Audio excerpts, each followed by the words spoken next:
Hello, Year 11s. So this is the second part of the apoptosis sequence, or the apoptosis dot point. And the dot point that we're looking at from the study design in this video is disruption to the regulation of the cell cycle and malfunctions in apoptosis. And these may result in deviant cell behavior, and we're focusing in this video and in the study design on cancer and the characteristics of cancer cells.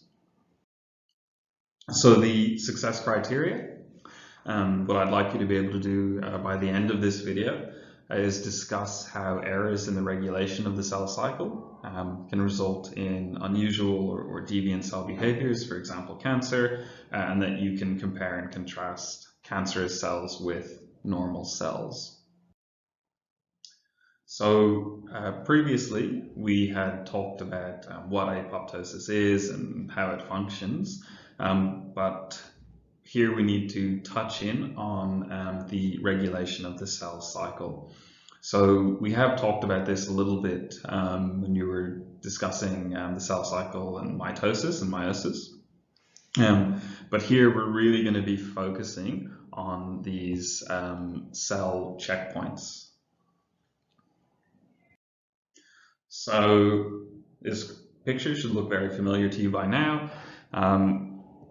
What we can see, the bit that I have just highlighted in red, this is all interphase.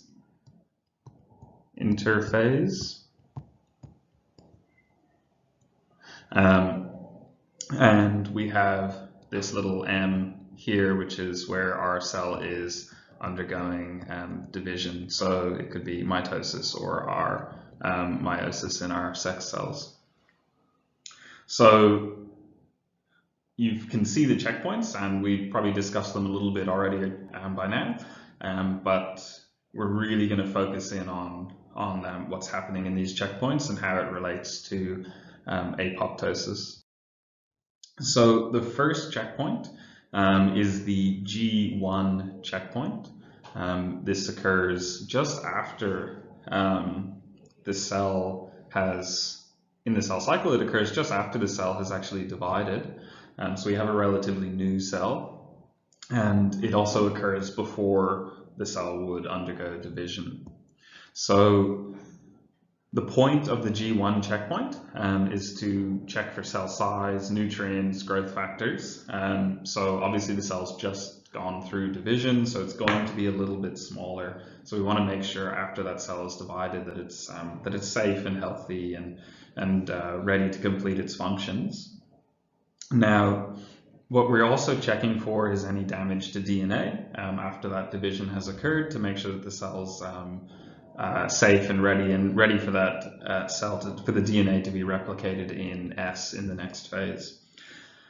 Now, if there is any damage, the cell won't continue through the cell cycle. So we've got a couple of options if there is damage. The first option is that we can simply schedule apoptosis if we've got some damage. So we can say, okay, too damaged, this cell needs to be programmed to die. But also, if it's damage that's repairable, we can just put a little pause on the cell cycle and repair that damage. And the final option is this G0 phase. So if the damage is, perhaps it's something that is repairable, but the cell doesn't have the resources at the moment to actually undergo that repair, we can put the cell into this G0 phase, which is a bit like a resting phase, and just wait. It can just wait until we're ready for it for the damage to be repaired. It can go through that checkpoint again and make sure that it's healthy afterwards. Okay, so after the G1 checkpoint, our next checkpoint is here in G2, and critically this occurs after the S phase. So during S, our DNA is replicated. So the main focus of this G2 checkpoint is really to make sure that our DNA has been replicated without damage and that it's complete. We've replicated all of that DNA during S. So if a cell does pass this checkpoint, then it can move on to mitosis. But again, if a cell doesn't pass this checkpoint, it may be scheduled for apoptosis. And That would be the intrinsic pathway, given that the signal would be coming internally from inside the cell. Okay, so our next checkpoint is the M checkpoint. And this checkpoint actually occurs during division. So this occurs during metaphase, and it's convenient that it's called the M checkpoint because it helps us remember that it happens during metaphase.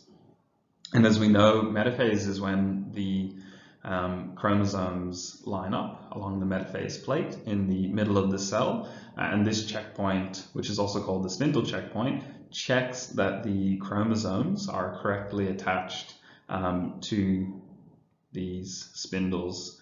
So what I'm circling here is our sister chromatids. They're attached at the centrosome to these spindle fibers. And then during anaphase, if this checkpoint is passed, then we'll know that these sister chromatids will be correctly pulled apart to opposite poles of the cell.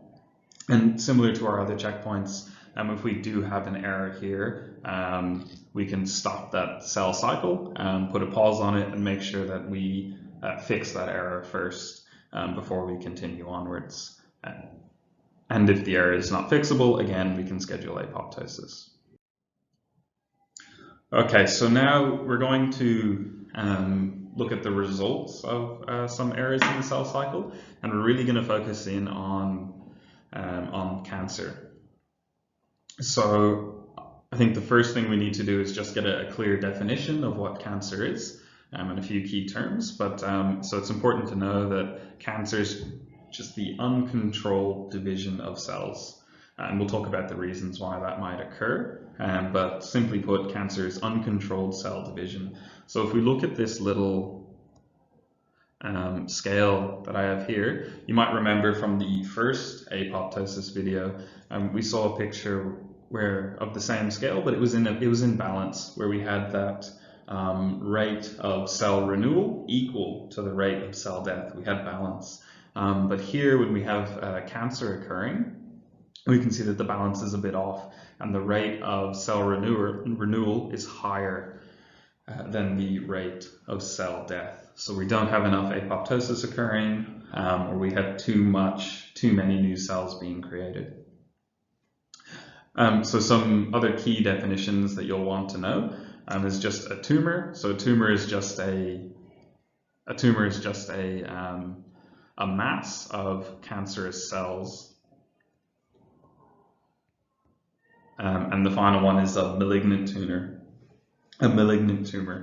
So this is same as a tumor, but it's a tumor where if an individual cell were to break free from that main tumor and spread through the body to another site, it can start up another tumor.